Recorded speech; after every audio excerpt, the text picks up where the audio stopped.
غیر ملکی media reports کے مطابق امریکی خلائی ایجنسی ناسا کے سائنسدانوں نے سورج کی سطح پر ایک بڑے سیاہ سوراخ کا مشاہدہ کیا جسے کورونل ہول کہا جاتا ہے اور وہ ہماری زمین سے 20 گنا بڑا ہے۔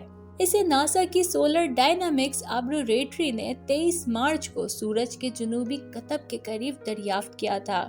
سائنسدانوں کا کہنا ہے کہ اسے دیکھ کر ایسا لگتا ہے کہ سورج کی سطح پر بہت بڑا سوراخ ہو چکا۔ امریکی وفاقی محکمہ NOAA نے سورج کی ظاہری شکل کا مشاہدہ کرتے ہوئے جیو میگنیٹک طوفان کا انتباہ بھی جاری کر دیا۔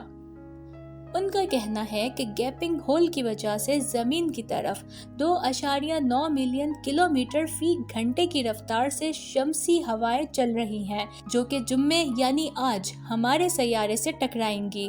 ان کا یہ بھی کہنا ہے کہ ان شمسی ہواؤں کے زمین پر پڑنے والے اثرات کا اندازہ لگانے کے لیے صورتحال کی نگرانی بھی کی جا رہی ہے۔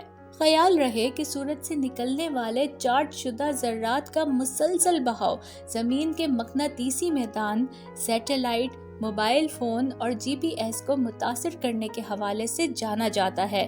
سائنسدانوں کے مطابق اس سوراخ کے باعث شمسی ہوائیں خلا میں زیادہ تیزی سے چل سکتی ہیں جن کی درجہ بندی G1 سے G5 تک ہو سکتی ہے۔ کورونل ہولز اصل میں کیا ہیں؟ سائنسدانوں کے مطابق کورونل ہولز سورج میں پڑنے والا سوراخ نہیں ہے۔ یہ ایک سورج کا مخصوص خطہ ہے جہاں کثافت انتہائی کم ہونے کے باعث شمسی مادہ اور درجہ حرارت کم ہو جاتا ہے۔ ان کورونل ہولز کی وجہ سے سورج پر تیز رفتار آندھی چلتی ہے جس سے شمسی ذرات 3 گنا زیادہ رفتار سے خارج ہونے لگتے ہیں۔ یہ سوراخ سورج پر کسی بھی وقت اور کسی بھی حصے پر بن سکتے ہیں، لیکن شمالی اور جنوبی قطبوں پر ان کے نمایاں ہونے کے امکانات بہت بڑھ جاتے ہیں۔